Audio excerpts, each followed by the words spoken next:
ay tinatawag na baraan o bilaan dahil sa mga basket ng mga babae.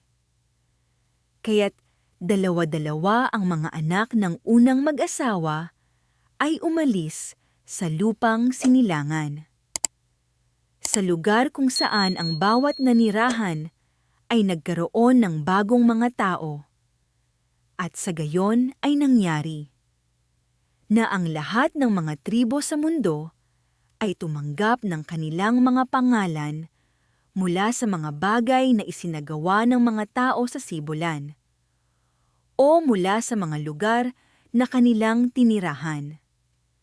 Ang lahat ng mga bata ay umalis sa Mount Apo maliban sa dalawa, isang lalaki at isang babae, na gutom at uhaw ay naging masyadong mahina upang maglakbay.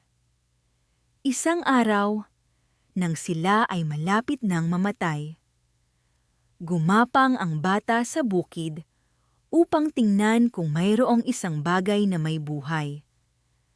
At sa kanyang pagtataka ay natagpuan niya ang isang tangkay ng tubo na tumutubo ng matamis.